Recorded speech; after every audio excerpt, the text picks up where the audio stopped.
Bom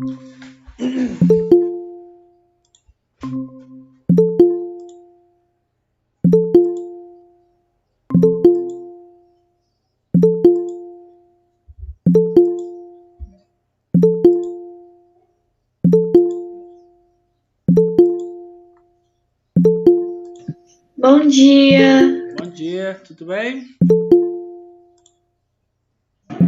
Tudo e você? Bom dia. Bom dia, tudo ótimo também. Tô cansado, mas tô bem. E vocês, conseguiram descansar? Um pouco. Só um pouquinho? Nossa, graças a Deus, sim. Dormiu muito? Nossa, depois de anos que eu não viajava, eu viajei esse final de semana e é feriado. Ah, coisa boa. Opa, bom dia, Luizão. Tudo bom, cara? Beleza, Luca? Tudo ótimo. E você? Tamo aí, graças a Deus, estamos tudo tranquilo. Igual eu tô falando com as Ah, que bom. cansado, mas estamos aí firme, como diz o outro. Foi quem que foi? Aliás, acho que foi a Fá, eu não lembro se quem que era, a Gabriela que tava jogando com você o War nesse final, foi nesses dias pra trás aí, a Fá? Era você? Jogando o quê? War, o jogo Não, War? era Não. Maria Fernanda. Ah, Era Maria Fernanda e alguém.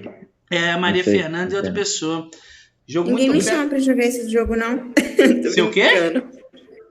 Ninguém me chama pra jogar esse jogo, não. Não, o É que War você é não muito merece. bom, né?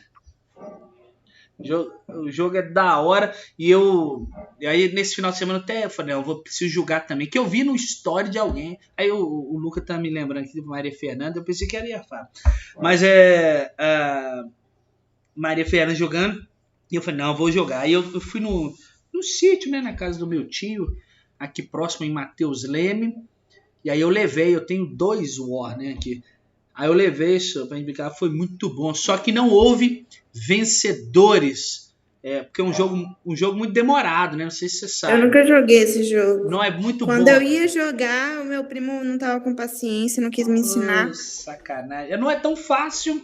Não, ele não precisa nem. Você aprende jogando, assim. Não precisa parar pra ensinar a pessoa se ela tem que fazer isso, tem que fazer aquilo. Não, você aprende. Aliás, você já pode distribuir a carta pro pessoal, as peças e ir aprendendo a jogar. Só que o nosso jogo não teve vencedor, por quê? A gente já tava umas 3, 4 horas jogando. Tava lá o maior impasse, né, e tal. Aí uma prima minha, ela passou, ela tava lá do outro lado, lá, estavam fazendo churrasco lá, acho que ela tava tomando umas e outras, ela passou e tropeçou e caiu em cima da mesa, véio. Aí as pecinhas, todo o jogo, voou pra tudo quanto é lado, não teve como saber quem que era o vencedor ou o perdedor. Nossa, eu fiquei com muita raiva. Não, fiquei 4 horas perdendo meu tempo aqui. 3 ou 4 horas lá do pessoal no auge. Aí vocês acreditam, ela vai, passa, tava meio não, completamente alta, veio cambaleando e bruf, na mesa. Então não teve como saber quem era o vencedor. Fiquei com muito ódio. Mas enfim, né? Acontece, coisas da vida, né? Pessoal, então vamos lá. Espero que vocês tenham aí, né, no geral, conseguido aí descansar, né? Acho que é importante também a gente, além de manter os estudos em dia, claro, mas é importante a gente cuidar um pouquinho da nossa saúde aí, principalmente da questão emocional, né, da nossa cabeça aí, e tudo. Deixa eu ver. Tá limpando o teclado, é isso? Com escova de dente velha? Aí tá saindo coisa aí de... Não tem problema não. Vamos lá. Hoje eu vou dar continuidade com vocês no estudo da água. E eu cometi um vacilo, mas não um vacilo que prejudique nada o nosso estudo.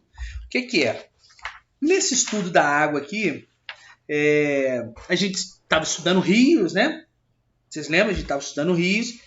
Aí depois dos rios, era para eu ensinar para vocês aqui águas subterrâneas, né? Os aquíferos. Então era para eu falar nessa aula aqui agora sobre água subterrânea. Só que o que eu fiz? Eu gravei a aula de água subterrânea, né? E era para eu gravar a aula de hidrografia do Brasil, para falar dos rios, né? Sobre a questão das bacias hidrográficas do Brasil. Então eu só inverti. Se alguém estiver seguindo o livro, eu só inverti. Em vez de falar de águas subterrâneas, falo da hidrografia do Brasil. E na quinta-feira, que é a aula gravada, falo sobre águas subterrâneas. Não atrapalha em nada, tá? Não é um estudo, não é pré-requisito para o outro, tá bom? Eu não sei o que deu na minha cabeça quando eu fui gravar a aula, que a gente grava a aula 10 dias antes, né? Do que ela vai acontecer. Então, às vezes, pode ter dado um chute na minha cabeça, sei lá, pode ter dado uma falha aí de conexão, né? E eu vacilei nessa aí. Mas é só para quem tá seguindo o livro falar, ué, a pessoa foi e voltou, né? Mas não faz qualquer diferença, tá bom? Desculpem aí pelo vacilo. Bom, então hoje nós vamos estudar sobre as principais bacias e redes hidrográficas do mundo e do Brasil, né? A hidrografia do Brasil. Vamos ver aí como que funciona essa questão da distribuição das águas. Vamos entender essa distribuição das águas no Brasilzão, ok? Aí qualquer coisa, eu vou compartilhar uma tela aqui, qualquer coisa é só me chamar, beleza? Então vamos lá, deixa eu compartilhar aqui.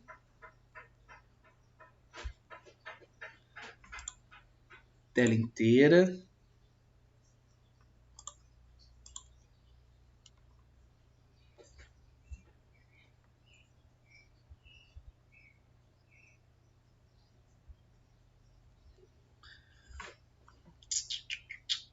Ocultar. Tá aparecendo para vocês aí?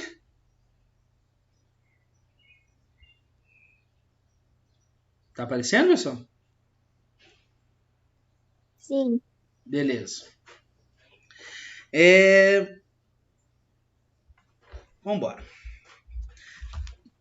Pessoal, os volumes de água aí, vou deixar essa imagem aí, uma bela imagem das principais bacias hidrográficas da Terra. O volume de água, né, estocados nos rios, eles correspondem aí, como eu disse a vocês, a menos de 1% da disponibilidade hídrica total do planeta. Então é muito pouca água, né?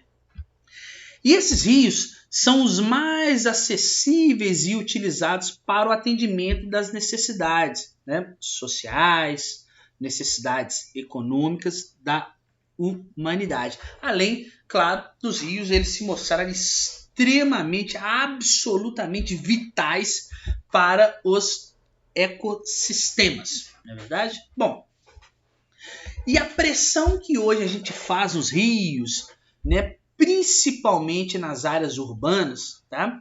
Elas têm sido aí interpretadas no mundo, em vários autores trazem, jornais, revistas, eles têm interpretado, têm trazido aí que hoje a gente vive uma crise da água para algumas pessoas, tá? Para alguns países, vivendo a crise da água. E para outros, é possível afirmar que a falta de água é alarmante demais em razão da existência aí do ciclo da água. Então, o que eu quero dizer com isso? Que existem países que vivem hoje uma chamada crise da água, mas existem países aí que absolutamente não possuem, basta você olhar aí, né, por esse mapa, que não possuem praticamente água. Isso leva a uma escassez hídrica, leva aí a vários problemas. Como eu disse, a água é extremamente importante para as questões da humanidade, as questões sociais, as questões econômicas e para a manutenção do ecossistema. Bom, e aí o que eu quero dizer com isso tudo? Então as principais bacias hidrográficas do mundo. Lembre-se que a bacia é uma área de um rio principal, os seus afluentes e subafluentes, e delimitada pelo relevo, né? A gente chama de divisor de águas aí. Bom, e aí estão as principais no mundo aí.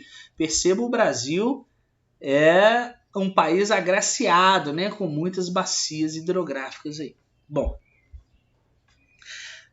propriamente a existência de extensas bacias hidrográficas não garante às diversas regiões do mundo o abastecimento de água de toda a sua população. Mesmo que você tenha existência aí de grandes bacias hidrográficas, isso não vai garantir, tá? Não vai garantir que todas as pessoas vão ser abastecidas com água, tá bom? A distribuição continental dos rios, comparada aí à quantidade média consumida por cada habitante, acaba nos revelando aí que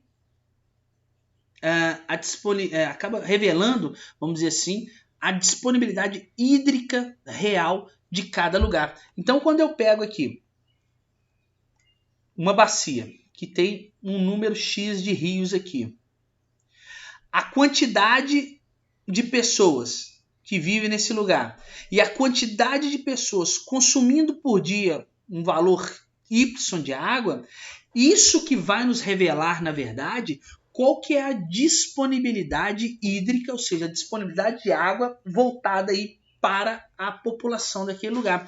Então, eu posso ter aqui, olha só, no Brasil, duas grandes, aqui na América do Sul, né, mas que pega grande parte do Brasil, duas grandes bacias hidrográficas, mas isso não quer dizer que pelo fato de ter muitas águas aqui, né, que toda a população tem acesso a essa água aqui, ok? Então é isso que eu quero falar no primeiro momento. Além disso, eu tenho que pensar, né, eu tenho que considerar os outros usos dos rios, tá? Porque um rio, ele não serve só para a gente beber água. Ele tem muitos outros usos. E outros usos, às vezes, acabam inviabilizando a gente poder beber aquela água. Por exemplo, a gente sobreviver. Acaba inviabilizando os ecossistemas presentes ali naquele lugar. Por exemplo, alguns rios são usados para a navegabilidade. Eles não são usados para a questão potável, mas são usados aí para a navegabilidade, tá? E aí, como que vai se utilizar esse rio, então, para outras atividades, né? Para outras necessidades sociais, para outras necessidades econômicas, tá? Um rio, às vezes, que vai ser navegável, não tem como eu gerar energia em cima dele. Esse rio que está sendo navegável, não tem como eu produzir ali, eu utilizar aquela água para a gente beber como potável. Então, olha, muitas questões. Então, além de eu analisar o consumo, o número de pessoas, a quantidade dos rios disponíveis, eu tenho que avaliar também os usos que são dados a esses rios, tá bom? Na América do Sul, olha aí, além da bacia do rio Amazonas, a bacia do próprio rio Paraná, como está aí, nós temos aqui outras bacias, né? Por exemplo, nós temos aqui no Brasil a bacia do rio São Francisco, a bacia do Araguaia, Tocantins, tá? E essas bacias, por exemplo, no Brasil, São Francisco e Araguaia, Tocantins, que elas nem estão representadas no mapa aí, elas servem, por exemplo, elas têm um potencial de geração de energia elétrica muito grande. Então, elas já não servem mais para o consumo também, tá? E claro, em todo o mundo eu tenho muitos exemplos disso, né? Por exemplo, um rio que é usado, né, que as suas águas então são direcionadas para navegabilidade, aí já não vai servir para consumo. Aqui nos Estados Unidos e Canadá, né, é o rio Mississippi e o rio Missouri, né, algumas pessoas falam assim. Ele utiliza para navegação, para escoar a mercadoria, para o transporte, que ele liga a costa leste à costa oeste dos Estados Unidos, né, e parte do Canadá aqui. Então, esse rio é utilizado para transportar mercadoria. Né? Como eu falei, no Brasil aqui, a bacia do rio São Francisco, do rio Araguaia, Tocantins, serve para produzir energia. Tá? Na Europa aqui eu tenho o rio Danúbio, por exemplo, que como ele atravessa muitos países da Europa, ele acaba servindo como uma área de comunicação entre o Ocidente e o Oriente, comunicação para navegar pessoas, mercadorias também. Sabe? Na Ásia, por exemplo, aqui eu tenho os famosos, né, destaco o rio Tigre, o rio Eufrates, por exemplo, que contam aí com registros de, né, esses dois rios, que é a chamada Mesopotâmia, né, de várias civilizações que foram surgindo ao longo desse rio. Eu tenho, por exemplo, ainda na Ásia, eu estou falando da importância e dos usos, né? Lembre disso, dos rios aí. Eu tenho na Ásia, por exemplo, o rio Ganges, na Índia, né? O rio Ganges, os indianos, aqueles que seguem a religião do hinduísmo, o hindu, eles consideram o rio Ganges como uma deusa, tá? Chama Maganga. Né? É uma deusa, para vocês terem uma ideia da importância desse rio. E muitos usos são dados a este rio. Tá? O rio Ganges aí ele conserva aí várias tradições milenares do hinduísmo. E aí, na África, por exemplo, eu posso citar o rio Nilo, né? Que condicionou também a ocupação histórica aí de várias áreas do continente. E até hoje ele vai influenciar aí a gestão do território de onde o rio Nilo passa.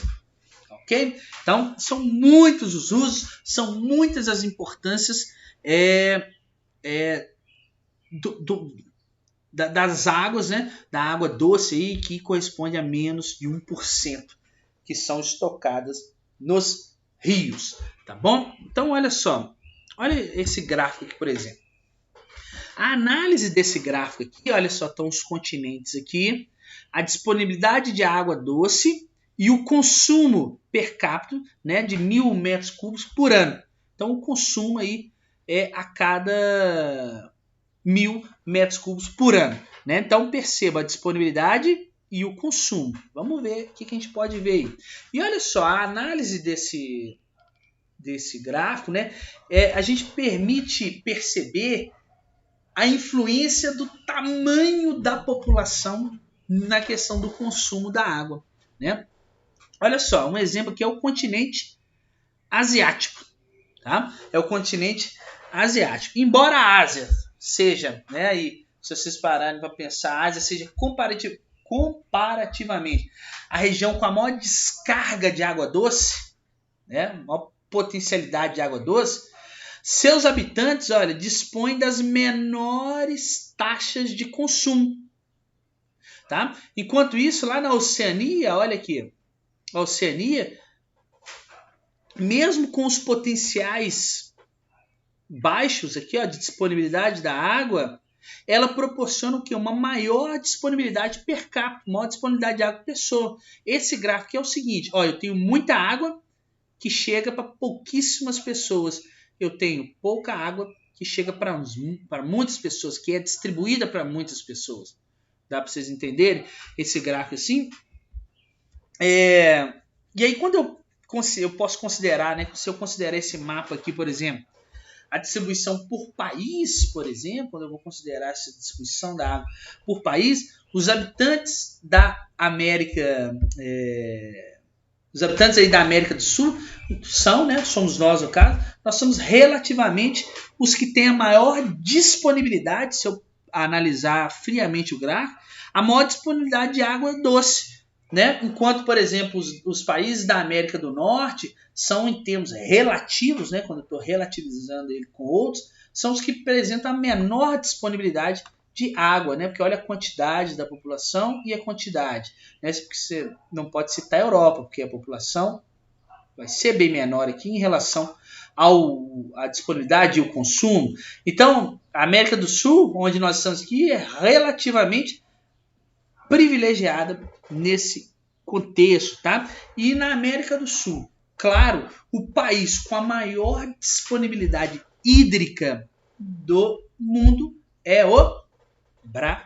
Brasil, tá bom? O nosso Brasilzão aí, ó, deixa eu passar aqui, olha aí, ó, Brasil, olha que é isso aí, velho. Olha aí alguns rios, algumas regiões hidrográficas do Brasil. Então, né, na América do Sul, o país com a maior disponibilidade hídrica é o Brasil.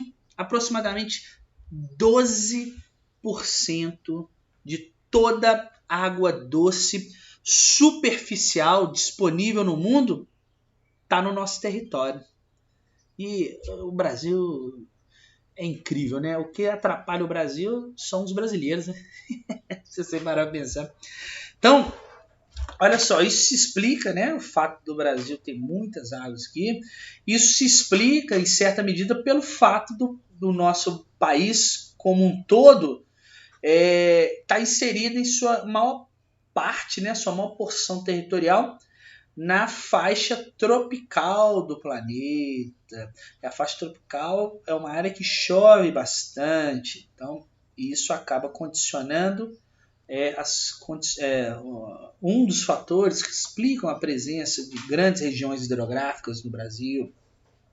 E esse fato, somado a outros fatores, que a gente não precisa entrar em detalhe aqui agora, acaba assegurando ao Brasil uma considerável regularidade anual de chuvas, né? Claro, com exceção da região Nordeste aqui, nessa porção do Nordeste aqui, que nós conhecemos aí como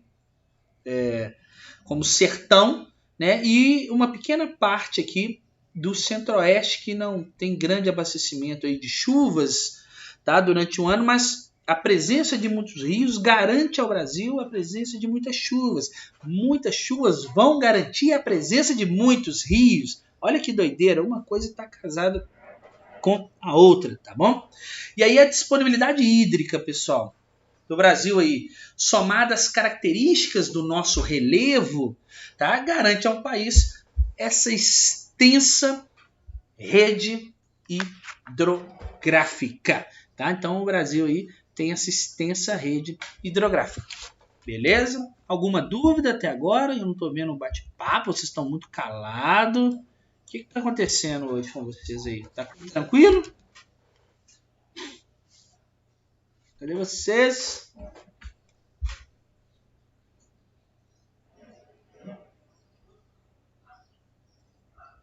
Sim ou não?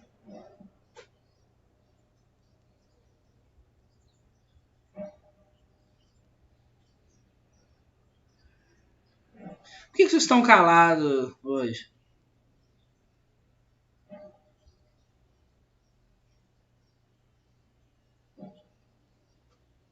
Sono? Mas, Gabriela, você não dormiu muito não? Esse feriado não aproveitou para dormir não? O que é isso?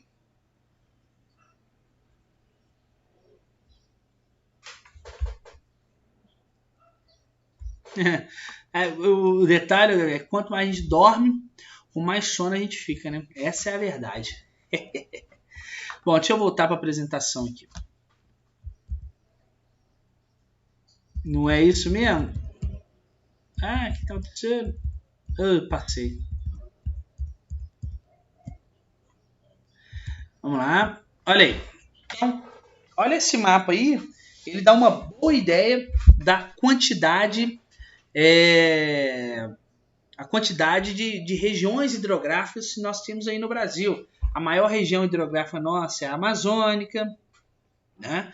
Olha só, aqui eu falei com vocês, Tocantins, Araguaia, importante para geração de energia.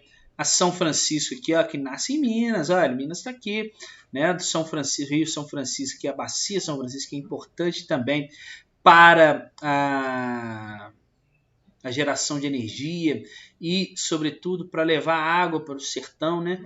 Aqui, ó, nasceu aqui e corre para o mar aqui, né? E aqui que é feito o processo de transposição das águas do São Francisco, ó. Transpor a água. Transpor a água é subir o morro, né? Eles criarem aqueduto para a água subir o morro, transpor o relevo que tem aqui e chegar ao sertão aqui, ó. Tá bom? Então nós temos muitas bacias aí, né? Bacias que para geração de energia, tá? Onde existe Itaipu, por exemplo. O Brasil é um país aí, de certa forma, muito agraciado E olha que interessante. Estão vendo aqui, olha, o Rio Amazonas é o principal e os seus tributários aqui, olha. Todos vindos dessa região aqui, ó, que vão desempenhar, que vão, né, ser afluentes, que vão ser os tributários do Rio Amazonas. A maior parte do Brasil nessa região aqui tá no chamado cerrado, né? A vegetação do cerrado no Brasil. É por isso que a gente fala que o cerrado é a caixa d'água do Brasil, porque ele que vai fornecer a maioria, olha, das nascentes das águas que vão dar corpo aos grandes rios do Brasil, nascem no cerrado. E se a gente acabar com essa vegetação, já falei com vocês isso, dessa aula sobre isso, se a gente destrói essa vegetação aqui, de certa forma, nós estamos atrapalhando o ciclo, olha, da água aqui, no fornecimento de água para o maior rio que existe, que é o Rio Amazonas, por exemplo, que, né, se a gente começar a cessar esses rios aqui, começarem a secar, e o Rio Amazonas perde o seu volume também, perde a taxa de evaporação que vai ter nessa região. Se a taxa de evaporação vai diminuindo o número de chuvas. Se diminui o número de chuvas, né, a vegetação que tem aqui começa a padecer com isso, e as plantas também não começam a fazer o processo de evapotranspiração, né? As plantas não começam a transpirar, você vai mudando toda a dinâmica climática daqui. Então tudo está conectado, tudo está interligado, né? E as pessoas parecem que a princípio não entenderam sobre isso, tá? Então deixa esse mapa aí e vou falar mais algumas coisas dele. Bom, as 3 bacias mais importantes que nós temos no Brasil aí, né? É a bacia do São Francisco, vamos mostrar para vocês, essa bacia aqui, ó, São Francisco. Nós temos a bacia do Paraná. Cadê? Aqui, ó, Paraná. Ok? E, claro, a bacia Amazônica. São as 3 mais principais, as 3 mais importantes, vamos dizer assim.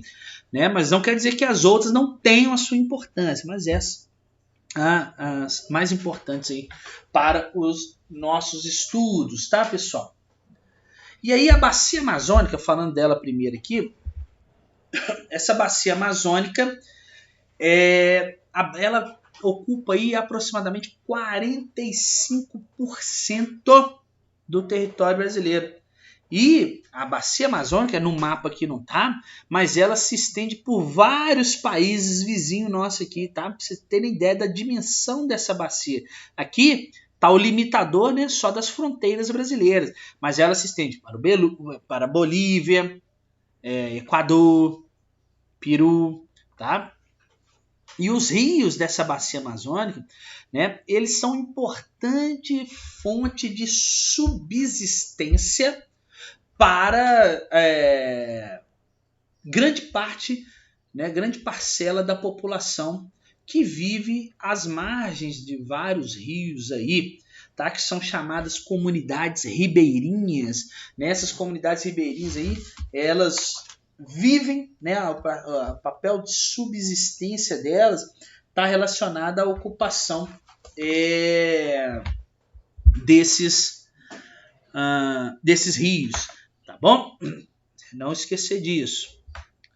Além disso, claro, né, além de ser fonte de sustento para muitas comunidades e muitas famílias, os rios da região amazônica, eles são uma importante forma de transporte aí no norte do Brasil, porque lembre-se que é uma região de difícil acesso, muitos lugares, né, nós temos difícil acesso, nós temos aí as estradas são de péssima qualidade, tem lugares que não chega estrada, não chega rodovia, e aí as pessoas acabam fazendo aí o seu transporte, né, através dos rios. E aí, quando eu penso aqui no Rio Amazonas e no entorno aqui, então, o Rio Amazonas e o entorno dele aqui, ó, como um todo, eles estão numa área de planície, né? Claro, geralmente rio ocupa a área de planície também, já vi cobrando isso em prova, né? A planície amazônica, tá? E aí, uma região de planície amazônica, eu tenho regiões dentro da bacia amazônica, né? Mesmo sendo uma área de extensa planície, eu tenho regiões aqui com queda d'água, tá? O rio fazem quedas d'água, porque planície lembra que o relevo é mais plano, né? Mas aí eu também tenho rios com queda d'água, tá? E aí muitos especialistas dizem, e já há processos de construção, já há já é considerado nessa região, é considerada como potencial, já que alguns rios têm queda d'água, para a geração de energia hidrelétrica. Lembre-se, rio de planície, ótimo para navegar. Rio de planalto, ótimo para gerar energia, tá? E aí eles acabam dizendo que essa região tem um potencial hidrelétrico muito grande, tá? E devido à presença de muitos rios, a regularidade da chuva, e isso acaba permitindo, né, pode levar essa região aí a um processo de degradação no futuro para a construção de hidrelétricas. Legal? Alguma dúvida aí? Alguém quer falar alguma coisa? Não gosto quando vocês ficam muito calados assim. Tranquilo. Essa 11h30, né, que termina essa aula, tá quase acabando também, são 11h18. Vamos falar de outra. Bacia do Rio Paraná, aqui, ó. O Rio Paraná está numa área do Brasil de planalto. Nós já estudamos isso aí, nós vimos isso aí lá no volume 2, tá? E o fato aqui, ó, da Bacia do Rio Paraná estar, né, numa área extensa do Planalto brasileiro, acaba garantindo a região rio de Planalto, rio com queda. Então acaba garantindo a região um grande potencial também para a geração de energia. Existe aí nessa região aí várias usinas hidrelétricas do Brasil, encontra-se aí na Bacia do Paraná.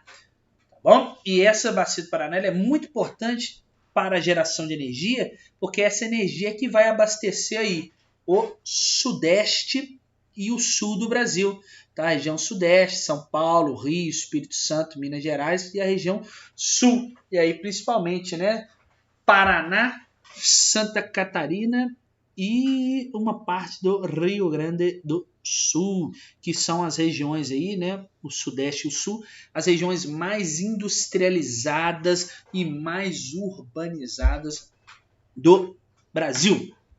Tá bom?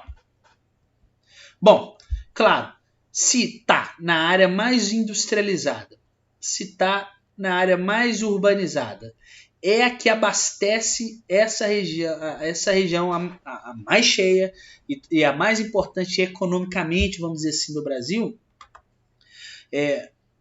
O uso que a gente faz para a energia elétrica aqui da Bacia do Paraná é muito grande, tá? Ele é muito grande. E grande parte dessas águas aqui também, elas servem para o abastecimento doméstico, né? Ou seja, para a gente beber e fazer os nossos afazeres dentro de casa.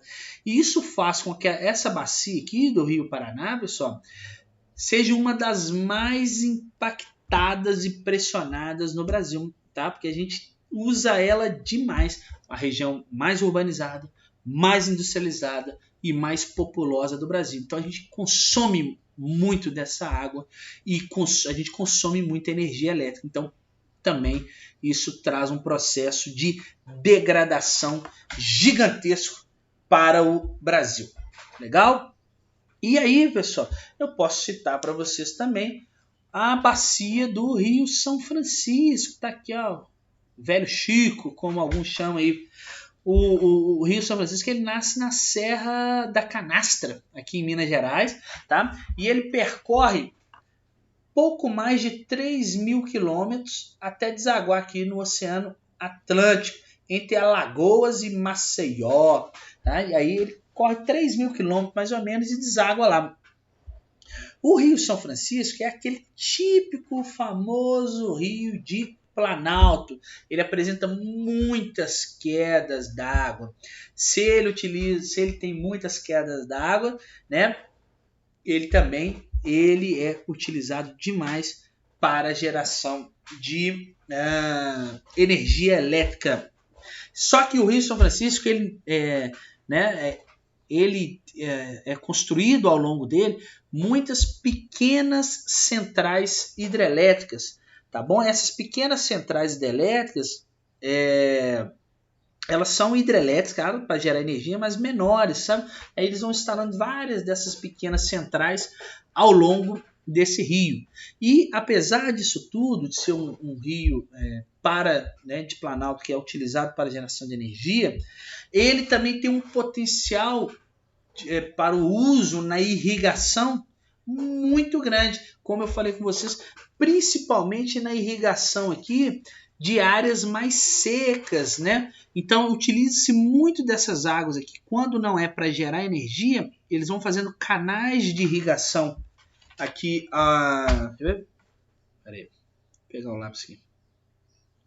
Eles vão fazendo canais de irrigação aqui no rio para poder o quê? Irrigar os plantios, os cultivos, né? E tanto que fizeram o processo aqui de transposição para levar as águas do Rio São Francisco para o sertão nordestino, né? As áreas são muito utilizadas aí também, então para irrigação, principalmente das áreas mais secas. Beleza?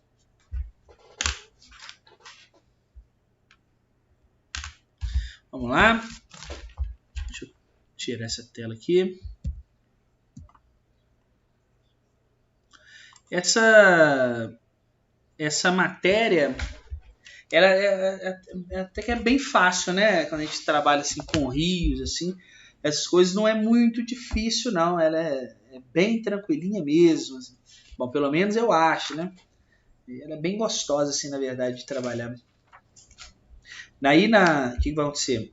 Na próxima aula, na nossa próxima live, nós vamos falar sobre os oceanos e os mares, né? Lembrando que nós estamos falando aí, eu dividi, né, o estudo da hidrografia, água doce, água superficial, água subterrânea, bacias hidrográficas, que foi o que nós vimos aí hoje. Depois eu passo para os oceanos e os mares. Tá? E acreditem, estamos quase acabando o nosso capítulo já. Foi rapidinho esse, né? É porque temos muita coisa para trabalhar ainda. Bom, deixa eu abrir a chamada aqui, já que vocês não têm dúvida. Deixa eu ver quantas horas. Já são 11h25. Eu já posso começar a fazer. Deixa eu ver aqui. Antes, eu queria compartilhar. Eu mostrei para vocês. Eu acho que eu mostrei, né? 51 frases que são ditas em escola. Eu falei com vocês? Já mostrei isso para vocês? Não. Não mostrei? Então tá, eu vou mostrar aqui agora. E aí eu gostaria que vocês olhassem quantas delas vocês já utilizaram na escola e quantas eu já utilizei com vocês, hein? Quero ver. Olha só, é rapidinho. Muito legal esse negócio.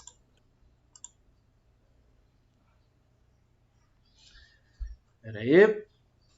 Tá abrindo. Deixa eu abrir aqui, né? Tava preta a tela. Eu já sei também, porque eu tô com o slide aberto aqui ainda.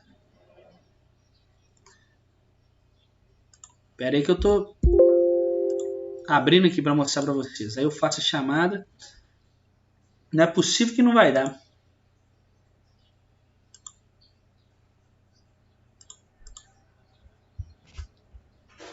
Ah, não. Deixa eu abrir aqui e eu vou fazendo a chamada, tá? E aí quando terminar de abrir aqui, eu mostro para vocês. Sair.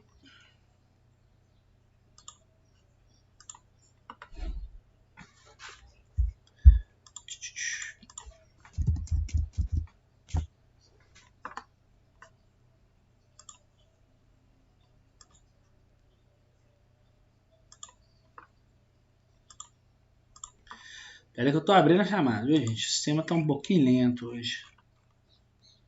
E não tem como eu deixar ela aberta antes da aula.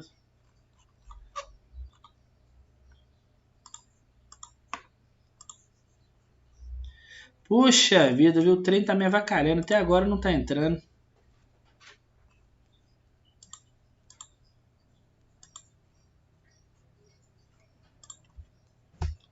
Só porque eu queria mostrar um negócio legal pra vocês.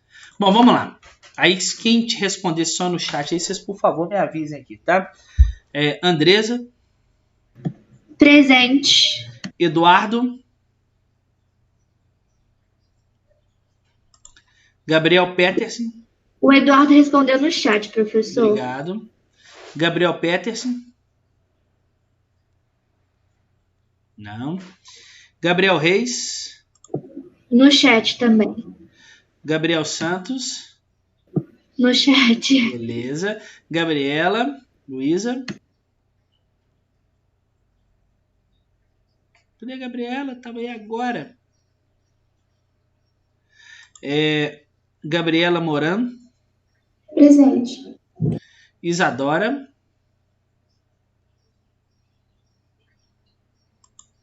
João Vitor, Respondeu, professor. beleza. Jordan, Presente. Júlia, No chat. Larissa, Tá presente também. Luca. O Luca tava aí agora, amigo. Será que saiu? Maria Eduarda, Tá presente. Maria Fernanda,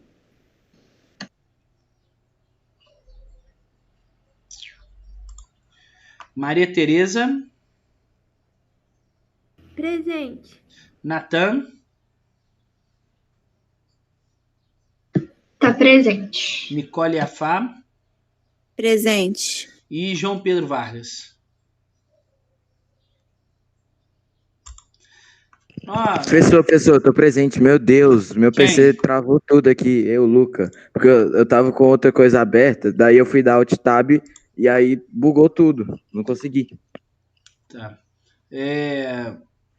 Infelizmente, não vou conseguir mostrar para vocês o negócio que não quer abrir. Que sacanagem. Mas eu vou baixar ele de novo e na próxima aula apresento para vocês, pode ser? Aí mostro para vocês 51 frases que a gente costuma utilizar dentro das escolas aí. Beleza? Então é isso. Muito obrigado aí pela participação de vocês. Boas aulas, né? Bom restante de semana. Se vocês tiverem prova, boas provas. E semana que vem nos encontramos mais. Pode ser? Tchau, professor. Tchau, professor. Tchau. Obrigado, gente. Valeu mesmo. Tchau, Luiz. Tchau. Tamo juntos. Junto. Valeu.